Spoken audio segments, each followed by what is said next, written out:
हे everyone, welcome back. तो SSC GD वाले जो डिमांड कर रहे थे रीजनिंग की क्लास के लिए, तो प्रैक्टिस सेट रहेगा एक 20 क्वेश्चन का और सभी इसको सॉल्व करेंगे। देखिए, ये क्वेश्चन क्या बोल रहा है। पहला क्वेश्चन शुरू करते हैं इस क्लास को, ठीक है। और जितने भी लोग नए हैं कृपया करके वही फॉर्मेलिटी सारी कर दीजिएगा, लाइक शेयर सब्सक्राइब वट जो भी है, ठीक है। क्वेश्चन नंबर 1 की बात करते हैं। Some books are noble statement है, सिलोजिम्स का क्वेश्चन है, ठीक है। तो वेन डायग्राम जिसे आप कहते हो, वेन डायग्राम का ही सहारा लेना पड़ता है। हालांकि ये स्टेटमेंट में क्वेश्चन पूछा जाता है, आपको पता है सभी को। तो स्टेटमेंट का क्वेश्चन है, देखिए।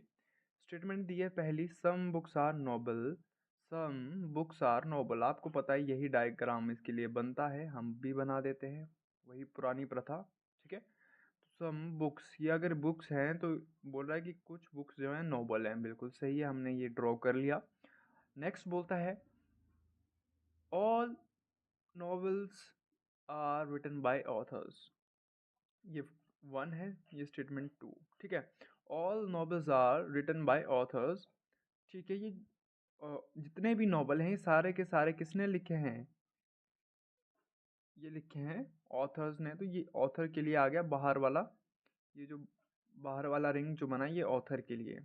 अब ध्यान रखो कि ये थोड़ा सा बुक्स में भी जाएगा क्योंकि सारे के सारे नोबल की बात हुई है, और नोबल आपको पता है कि कुछ है कि ये बुक्स वाले हिस्से में गया हुआ है, ठीक है। ये वाला डायग्राम देखो ना, आप कहाँ पे कट कर रहा है, बुक को कट कर रहा है, ठीक है। तो अब यहाँ पे कंक्लूजन देखते हैं क्या बोलता है। फर्स्ट कंक्लूजन कहता है आपसे, some books are written by authors. Some books are written by authors, अब बिल्कुल सही बात है क्योंकि कुछ एक नॉवल जो हैं वो, कुछ बुक्स जो थी वो नॉवल हैं। तो ये सारी की सारी नॉवल जो हैं ऑथर्स ने लिखी हैं, इसका मतलब ये जो बुक्स थी कुछ एक आएंगी ऑथर्स वाले हिस्से में भी। तो some books are written by authors ये बिल्कुल फॉलो कर रहा है इस डायग्राम के अकॉर्डिंग, क्योंकि ये वाला हिस्सा दिख रहा है ना आपको, ये मैं मार्क कर देता हूँ, अलग उस कलर से मार्क करता हूँ, चलो। ये वाला हिस्सा जो आ रहा था ना ये बुक्स का था, और आपको पता है कि ये वाली ऑथर्स वाली लाइन इसको कट कर रही है यहाँ पे, ठीक है, ये दिख रहा होगा आपको। तो ये वाला बिल्कुल सही है, फॉलो कर रहा है। नेक्स्ट क्या कहता है अगला कथन, ऑल बुक्स आर नोबल। क्या सभी की सभी बुक्स क्या नोबल हैं? नहीं, पहली स्टेटमेंट में तो बोला था कि some books are noble, all थोड़ी ना लिखा था यहाँ पे। तो इसका मतलब ये फॉलो नहीं कर रहा है, सिर्फ फॉलो कर रहा है 1। तो देखते हैं कौन सा आंसर सही है। ओनली कंक्लूजन 1 फॉलोज ओनली 2, तो हमें पता है कि हमारा आंसर यहीं पे छिपा हुआ है, एक ही फॉलो कर रहा है, दो नहीं कर रहा है, तो A is the right answer. तो ये बिल्कुल साफ आंसर था। बढ़ते हैं नेक्स्ट क्वेश्चन की तरफ। So all right, next question की ओर मूव करते हैं। हमारा क्वेश्चन नंबर 2 है, हमारा एनालॉजी का क्वेश्चन है, बहुत ही शानदार क्वेश्चन है, ठीक है। और एनालॉजी आपको पता है कि भर भर के एसएससी के एग्जाम्स में पूछी जाती हैं। तो देखिए ज़रा क्या बोलता है।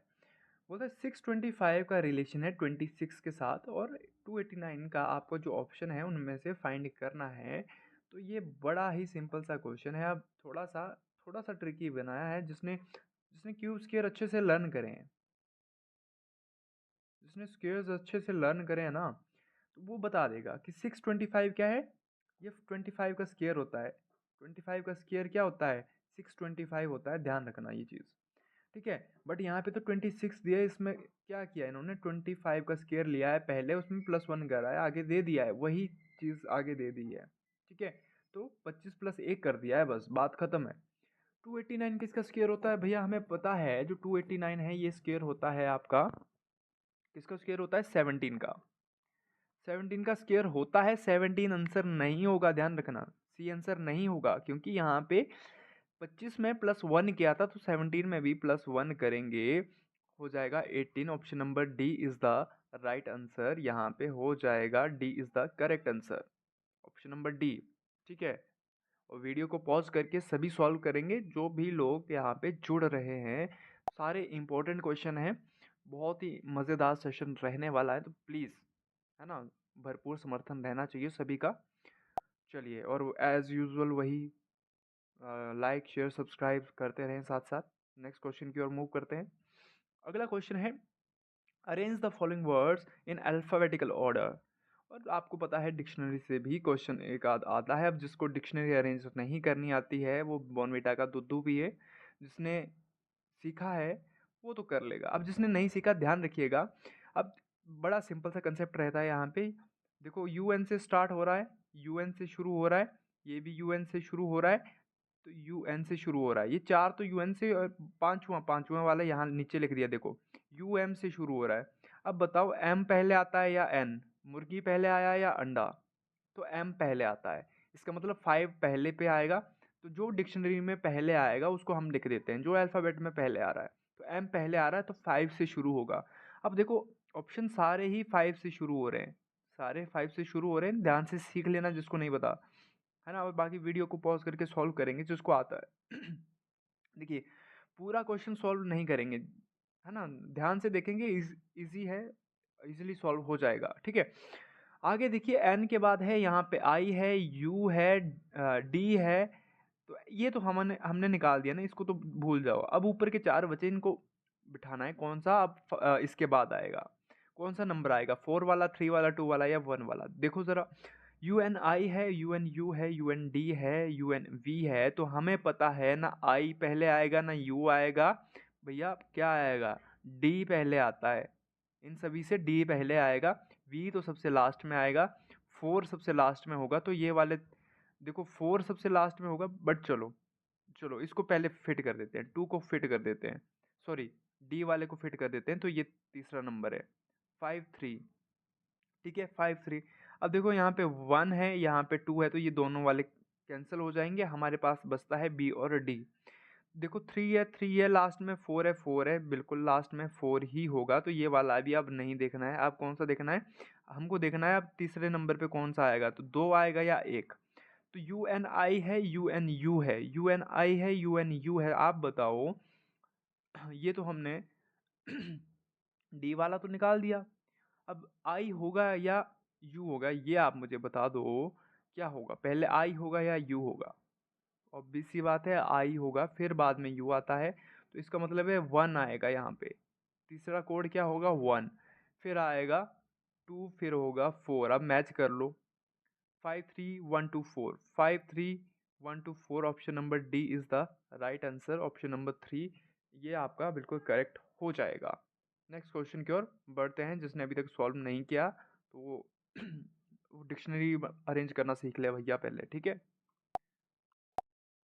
तो क्वेश्चन नंबर 4 क्या कहता है, देखिए ज़रा ट्रेन कथन है और वही एक्शन है, मतलब थोड़ा सा आपको अपने दिमाग का इस्तेमाल करना है और बताना है कि यहाँ पे राइट आंसर क्या होगा।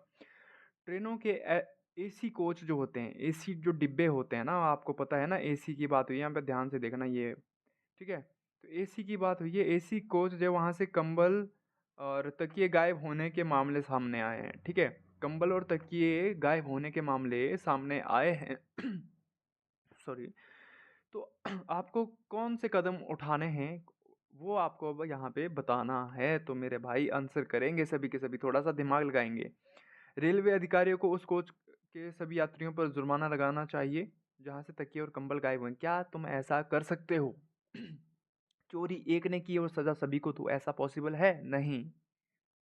पहली स्टेटमेंट क्या हो जाती है भाई, गलत। क्या हो जाती है? गलत। तो पहली स्टेटमेंट गलत। दूसरी स्टेटमेंट की बात करते हैं, तो ये तो होगी गलत। आगे देखो, रेलवे अधिकारियों को एसी कोच के तकिए और कंबल देना बंद कर देना चाहिए। भाई गलती एक ने की, वही बात सजा सभी को क्यों? ऐसे लोग भी होंगे ना मेरी तरह, शरीफ लोग भी तो जाएंगे मेरी और तुम्हारी तरह, तो सभी को मरने थोड़ी ना देंगे वहां पे ठंड से। ठीक है, तो ये भी हो जाएगी गलत। अगर आप वहां पे अधिकारी हो तो आप भी ऐसा ही करोगे, मैं ये मान के चलूं। ठीक है, तो यहाँ पे neither one nor two follows, option number B is the right answer over here. ये आपका बिल्कुल करेक्ट आंसर हो जाएगा, थोड़ा सा दिमाग लगा के सॉल्व करेंगे, इजी है, हो जाएगा। क्लियर। अभी नेक्स्ट क्वेश्चन की ओर बढ़ते हैं। So all right, next question हमारा सीटिंग अरेंजमेंट की तरफ से बहुत ही बेहतरीन क्वेश्चन है, सभी ध्यान से करेंगे, इजी क्वेश्चन है, हो जाएगा। वैसे ऐसे क्वेश्चन टाइम कंज्यूम करने के लिए दिए जाते हैं, हम अभी आराम से करेंगे। पेपर में आप थोड़ा सा दिमाग लगाएंगे, जल्दी हो जाएगा। जिसको नहीं आते वो हमारे साथ जुड़ सकते हैं, मैं ईजिली सिखा दूंगा मैं ये चीज़। जिसको थोड़ा सा डर रहता है सीटिंग अरेंजमेंट या पजल वगैरह में, तो हमें कांटेक्ट कर सकते हैं, कमेंट वगैरह में बता सकते हैं, अपनी फीलिंग जग जाहिर कर सकते हैं, उनका हम सोल्यूशन ज़रूर से करेंगे। चलिए क्वेश्चन नंबर 5 की बात कर लेते हैं। कहता है 6 मित्र, भाई 6 फ्रेंड्स हैं, they are sitting around a circular table facing the centre. ठीक है, पहली बात 6 लोग हैं, 6 लोगों के बैठने की व्यवस्था आपको टेबल पे करनी है। तो पहले एक टेबल ड्रॉ करेंगे सबसे पहले, जिसको नहीं आता है वो ध्यान से करेंगे, बाकी वीडियो को पॉज करके सॉल्व कर सकते हैं। देखो ज़रा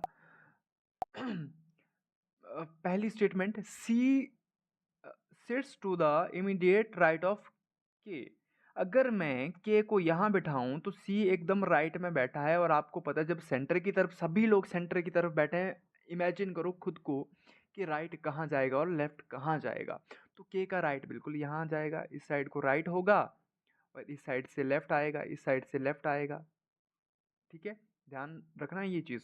तो मैं इसको अभी इरेज कर देता हूँ ताकि ज़्यादा खिचड़ी ना पके और डायग्राम साफ और स्वच्छ रहे। तो के और सी को हमने बिठा दिया। ठीक है, नेक्स्ट स्टेटमेंट क्या कहती है, A sits to the immediate right of E. A sits immediate right of E, but ये क्या हम अभी बिठा सकते हैं, क्योंकि इसके देखो यहाँ पे ना फुल स्टॉप आ गया है। तो अभी किसके, इनकी पोजीशन इन चारों में से कहाँ रखें, कोई बात मतलब जग जाहिर हुआ है यहाँ पे नहीं, तो इसको छोड़ दो। अभी आगे बढ़ते हैं ना, नेक्स्ट को बिठा देते हैं, फिर देखेंगे कोई ना कोई क्लू ऐसा ढूंढेंगे जो के और सी से जुड़ा हुआ हो, या तो ऐसा क्लू हो जो हमारा काम आसान कर दे। क्योंकि ये वाला अगर आप बिठा दोगे तो खिचड़ी पक जाएगी, मैं सिंपल सी बात कहता हूँ। ये वाली ए और ई को अगर आपने बिठा दिया ना तो खिचड़ी पक जाएगी, इसको देखेंगे बाद में, ये वाली स्टेटमेंट देखेंगे बाद में, समझ गए? इसको मैं मार्क कर दे रहा हूँ यहाँ पे। ठीक है, चलो यहाँ से आगे बढ़ते हैं, आई और जी पे मूव करते हैं। I and G face each other. ठीक है, हाँ ये काम की लग रही है। बोल रहा है आई और जी को, मतलब ये फेस कर रहे हैं एक दूसरे को, मतलब ये एक दूसरे के आमने सामने बैठे हैं एकदम, मतलब शीशा नहीं लगा होता, बिल्कुल आमने सामने वैसे बैठे हैं। तो तुम देखो कि सी के एकदम राइट में है, ये अलग हो नहीं सकते, ये जुदा हो नहीं सकते। तो आई और जी को एक दूसरे के सामने कैसे बिठाएंगे? तो आई और जी को हम यहाँ पे बिठाएंगे, तभी ये आमने सामने बैठ पाएगा। अगर यहाँ पे बिठाया किसी को भी, इन दोनों जगह पे, तो ये नहीं होंगे आमने सामने। ये आपको बात क्लियर पता चल रही है? अच्छा, जी को यहीं बिठाना है और आई को यहीं बिठाना है, तो क्या ऐसा क्लू है जो कि हमें क्लियरली बता रहा हो? तो देखो यहाँ पे एक क्लू और मिल रहा है ना, कि के इज नेबर ऑफ आई। तो जो के है भैया नेबर है आई का, तो मतलब इसका मतलब है आई यहाँ पे बैठेगा और सी यहाँ पे बीच में है, तो मतलब यहाँ पे जी बिल्कुल सही बैठा है, आई इस साइड ही बैठेगा, क्योंकि आई जो है के का नेबर है। यहाँ पे सी है एक साइड नेबर, एक साइड आई, हो गया बात खत्म। तो ये बिल्कुल सही बैठ गया, जी भी बिल्कुल सही बैठ गया। अब जाओ उस स्टेटमेंट पे जो आपको कंफ्यूज कर रही थी, A sits to the immediate right of E. E के एकदम राइट में बैठा, अब मुझे पता है कि राइट कहाँ को जा रहा है, राइट इस साइड को जा रहा है, सेंटर की तरफ देख रहे हैं सारे के सारे। तो ए जो है ई के राइट में बैठा है, अगर मैं ई को यहाँ बिठाऊं तो ए यहाँ पे बैठा होगा, आ रहा है ना राइट में। ई का राइट, ई का फेस कहाँ है, सेंटर में। ठीक है, ई का फेस है सेंटर में। तुम अब अज्यूम करो कि तुम ई की जगह बैठे हो, तो तुम्हारा राइट कहाँ जा रहा है, तुम्हारा राइट कहाँ जा रहा है? अज्यूम किया ना मेरे भाई, ए ही जा रहा है ना, ए की तरफ ही राइट हैंड जा रहा है ना तुम्हारा। अज्यूम करके बैठो, अज्यूम करके बैठो, फेस सेंटर की तरफ है, ध्यान रखना, फेस सेंटर की तरफ है ना? सेंटर को देख रहे हैं सभी लोग। अच्छा, जी के निकटतम दाएं कौन बैठा है, ये यहाँ पे पूछा गया है। तो जी के एकदम राइट में कौन बैठा, हमने कहा ना कि राइट इस साइड को जा रहा है, राइट इस साइड को जा रहा है इसका। जी का लेफ्ट इस साइड को है, राइट उस साइड को है, तो समझ जाओ कि ई बिल्कुल करेक्ट आंसर हो जाएगा, ऑप्शन नंबर सी। थोड़ा सा हमने अभी टाइम लिया, ये उन लोगों के लिए था जिनको अभी थोड़ा सा सिटिंग अरेंजमेंट में दिक्कत होती है समझने में। ठीक है, बहुत आसान क्वेश्चन होते हैं, बस आपको थोड़ा सा दिमाग लगाना होता है। हाँ, पजल्स में देखो कंफ्यूज तो करते हैं, जैसे अभी था ना ये एक उल्टा सीधा दे देंगे कुछ भी, मतलब जो रिलेट नहीं करता है क्लू किसी भी चीज़ से और हम उसी में लगे रहते हैं, उसको छोड़ देना, उसको बाद में जब कोई हिंट उनसे रिलेटेड मिल जाएगा तब उनको सेट करना है, उनको बिठाना है। ठीक है, पजल कोई भी हो। चलो नेक्स्ट आगे बढ़ते हैं अगले क्वेश्चन की तरफ। इसको मैं इरेज कर देता हूँ।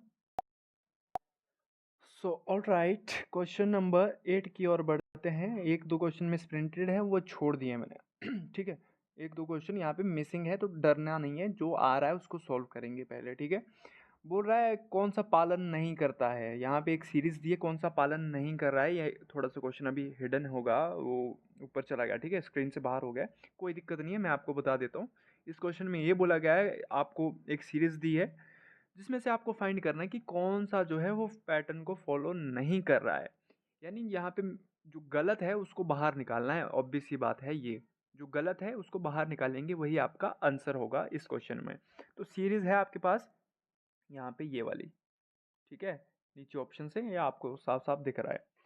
तो करेंगे सॉल्व, देखेंगे। तो देखो 14 है लास्ट वाले को, अगर मैं लास्ट वाले डिजिट्स को कंपेयर करूं तो लास्ट में क्या क्या दिया है आपको, 2 दिया है, फिर 6 दिया है, 10 दिया है, 14 दिया है। देखो ना, ध्यान से देखो, लास्ट वालों को ध्यान से देखो, 4 का डिफरेंस है सभी में, तो इसमें कोई गलती नहीं है। अच्छा, ओ पी क्यू आर या आर क्यू पी ओ, यहाँ पे आगे एन फिर एम, मतलब उल्टा जा रहा है ये भी करेक्ट है।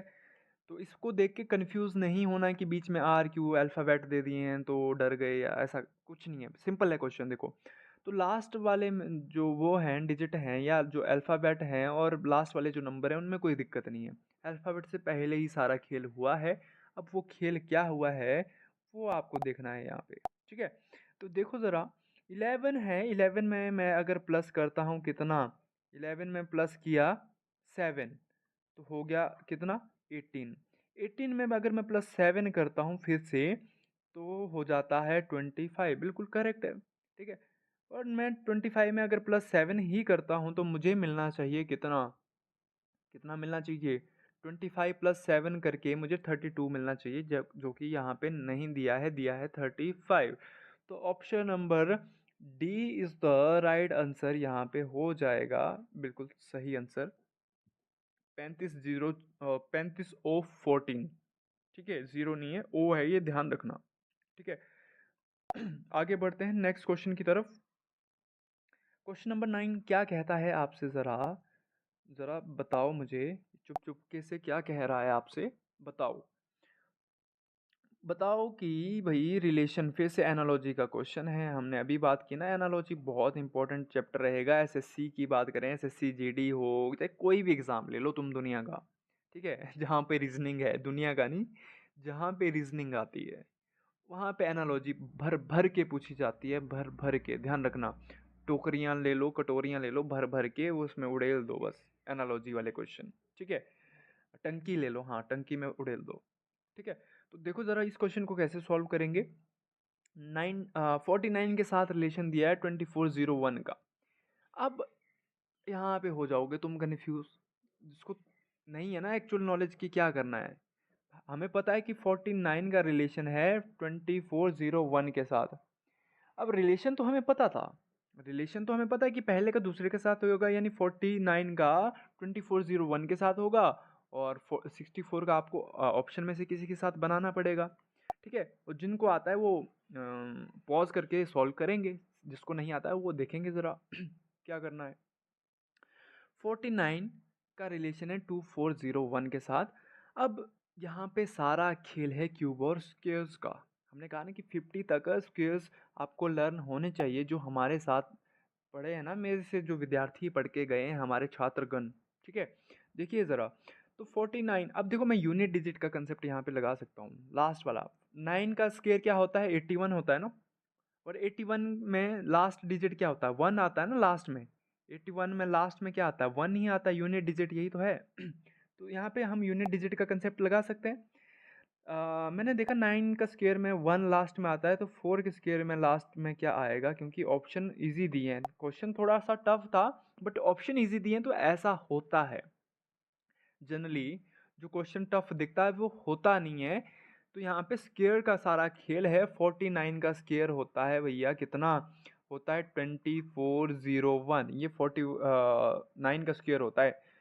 आप देखो 64 का स्क्वायर क्या होगा, हमने यूनिट डिजिट से इसको निकाला अभी, ठीक है। तो यहाँ पे ऑप्शन देखते हैं 0806। तो मैं अगर देखूँ 4 का यूनिट डिजिट क्या होता है, या 4 के स्क्वायर का यूनिट डिजिट क्या होता है, 4 का स्क्वायर होता है 16। 4 का स्क्वायर कितना होता है भाई, हमने पढ़ा था ना, 4 का स्क्वायर होता है 16। 16 में आप लास्ट में देखो क्या होता है, 6 आ रहा है, यूनिट डिजिट क्या आ रहा है 6, लास्ट वाली डिजिट 6 आ रही है। तो 64 का जब मैं स्क्वायर निकालूंगा तो मुझे यही देखने को मिलेगा, 64 इंटू 64 करके देखो, आपको ये ना मिले तो मेरा मतलब पढ़ाने का क्या फ़ायदा फिर। यही आएगा, 4096 is the right answer over here.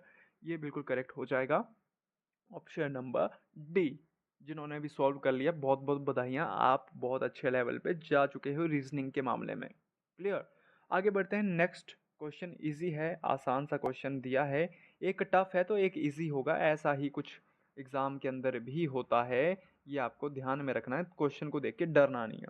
बोल रहा है कि कौन सा पैटर्न का पालन नहीं कर, वही फिर से जो गलत है उसको बाहर निकालो। तो चोर सिपाही वाला गेम है, जो गलत है वो बाहर निकालना है, जो गलत है जिसने अपराध किया है उसको बाहर निकालोगे आप। तो निकाले भैया कौन सा है गलत, RTVYZB, RTVYZ और B।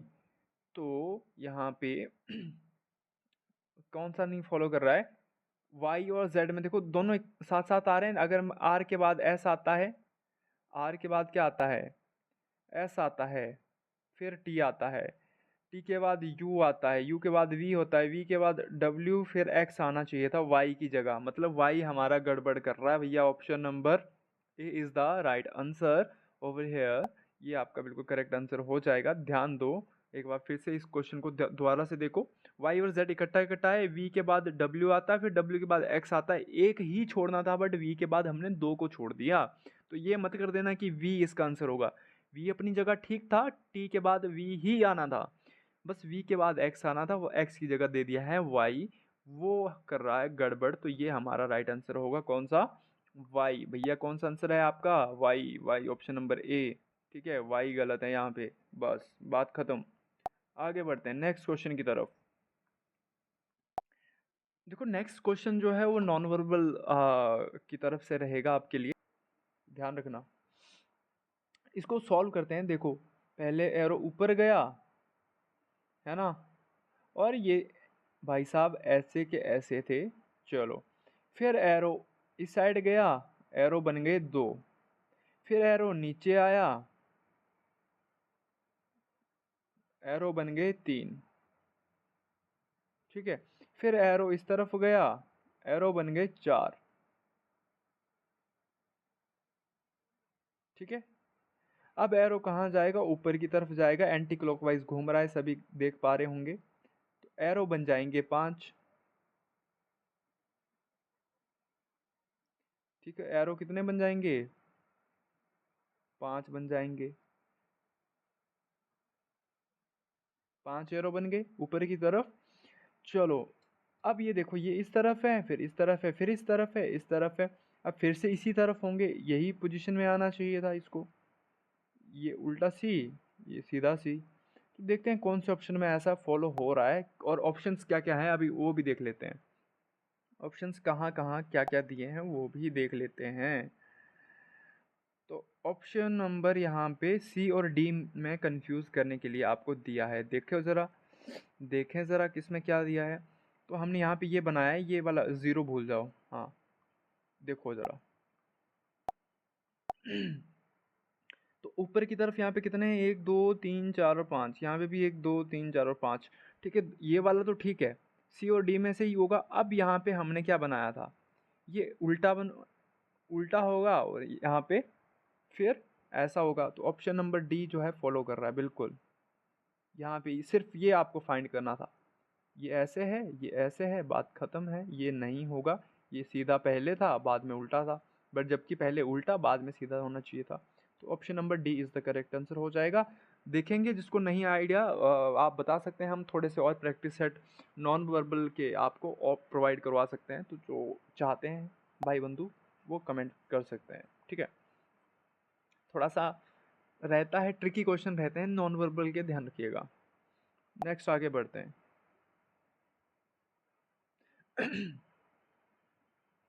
आगे क्वेश्चन नंबर 12 क्या कहता है, दी गई श्रृंखला में कितने ऐसे प्रतीक हैं जिनके ठीक पहले एक विषम संख्या और बाद में एक सम संख्या है। ये जो बीच में जो आपको साइंस दे के रखे ना, आपको इनके पहले देखना है odd number and immediately follow then even number. पहले ऑड हो बाद में इवन हो। तो पहले देखो एक के बाद है 3, तो ये फॉलो नहीं कर रहा है, बट 3 के बाद 6 है तो ये फॉलो कर रहा है। मतलब पहले ऑड हो बाद में इवन होना चाहिए, तो एक मिल गया। आगे देखो 6 के बाद 7 है तो ये फॉलो नहीं कर रहा है, बट 7 के बाद 2 है ये फॉलो कर रहा है, 7 के बाद 2 है ये फॉलो कर रहा है, तो प्लस एक और हो गया। अच्छा जी, आगे है 2 के बाद 4, 4 के बाद 6, 6 के बाद 8, मतलब और कोई नहीं है हमारे पास, सिर्फ 2 ही हैं। कितने हैं? 2 ही हैं, तो हमारा option number D is the right answer. देखो ना क्या बोला गया है, ध्यान दो यहाँ पे ज़रा, ध्यान कहाँ होता है तुम्हारा, ध्यान दो, ध्यान दो। बोल रहा है कि कितने ऐसे प्रतीक हैं जिनके ठीक पहले एक विषम संख्या है बाद में एक सम संख्या है। ऑड और इवन का तो पता है ना, कौन सी ऑड होती है कौन सी इवन, बस वही बताना है। एक के बाद 3 है तो ये दोनों ऑड ही थी। 3 के बाद 6 था तो पहले ऑड बाद में इवन। हाँ भाई ये फॉलो कर रहा है, ये फॉलो कर रहा है। 3 और 6 ये फॉलो कर रहा है, पहले ऑड थी बाद में इवन। अब 6 और 7 फॉलो नहीं करेगा, क्यों? क्योंकि पहले इवन है बाद में ऑड हो गई, तो ये तो फॉलो नहीं कर रहा। फिर 7 और 2, पहले इवन है, पहले ऑड है बाद में इवन है, तो ये करेक्ट है, बिल्कुल करेक्ट है। तो हमारे पास ऐसे 2 ही पेयर हैं, 1 और 2, तो 2, option number D is the right answer. Clear है, सिंपल सी बात है, ध्यान रखो। Clear? So all right, next question देखते हैं। नेक्स्ट क्वेश्चन कह रहा है आपसे, वहाँ 150 बक्से लंबवत मतलब वर्टिकली हैं। देखो यहाँ पे लिखा भी है इंग्लिश में, इंग्लिश वाले ध्यान देंगे। There are 150 boxes arranged vertically, 150 बक्से टोटल हैं। If a box is 25th position from the top, how many boxes are below it? उसके नीचे कितने हैं? टोटल 150 है, माइनस कर दो 25, बच्चों वाला क्वेश्चन है, 125 हो जाएगा। Option number B is the correct answer. ठीक है, नेक्स्ट क्वेश्चन की ओर बढ़ते हैं। राहुल से राज टू राज, राहुल ने राज को कहा, राहुल ने किसे कहा भाई? राज को कहा, राज को कहा, क्या कहा देखो ज़रा। तुम्हारी पत्नी, राज को बोल रहा है कि तेरी जो पत्नी है भाई, पत्नी, वाइफ, मेरे इकलौते बेटे की बहन है, मेरे इकलौते बेटे की बहन है, तो राज यहाँ पे आएगा नीचे और इसकी वाइफ भी यहीं कहीं आएगी, और बोल रहा है कि मेरे बेटे की बहन है तो इसका सन भी यहीं कहीं आएगा। ठीक है, राज राहुल से किस प्रकार संबंधित है? राज क्या लगा राहुल का? तो राज क्या लगा? Son in law. Option number C is the correct answer. क्या लगा भाई? दामाद ही तो लगा, राज दामाद नहीं लगा राहुल का। ये बोल रहा है ना कि मेरे बेटे की इसकी जो वाइफ है वो मेरे बेटे की बहन है, इकलौती बहन है ना? समझ जाओ, थोड़ा सा कॉमन सेंस, इजी सा क्वेश्चन है, इसमें ज़्यादा दिक्कत नहीं होनी चाहिए, आसान सा क्वेश्चन था। सन इन लॉ दामाद जी इज़ द करेक्ट आंसर। आपको आंसर फाइंड करना कि सीरीज़ में नेक्स्ट कौन सी आएगी। तो 32, 38, 46, 56, 68, 82, अगर मैं इसको ध्यान से देखूं तो पहले 6 ऐड हुआ, इसमें 8 ऐड हुआ, फिर 10 ऐड हो रहा है, मतलब ये बढ़ रहा है दो दो के गैप में। तो यहाँ पे 12 होगा, यहाँ पे 14 होगा, लास्ट में आपको 16 ऐड करना है। 16 ऐड करेंगे तो 88 and then 98, 98 is the right answer हो जाएगा यहाँ पे, option number B, option number B. ठीक है, option number B 98 is the right answer हो जाएगा। नेक्स्ट क्वेश्चन बोलता है, select the option that is related to the third word in the same way as the second word is related to the first word. मतलब देखो, Beijing China के साथ relate करिए तो नैरोबी किसके साथ रिलेट करेगी? चाइना की कैपिटल क्या है? बीजिंग। तो नैरोबी किसकी कैपिटल है? ब्राज़ील की तो है नहीं, रशिया की है नहीं, स्पेन की है नहीं, ये किसकी है? केनिया की। तो option number C is the right answer यहाँ पे हो जाएगा।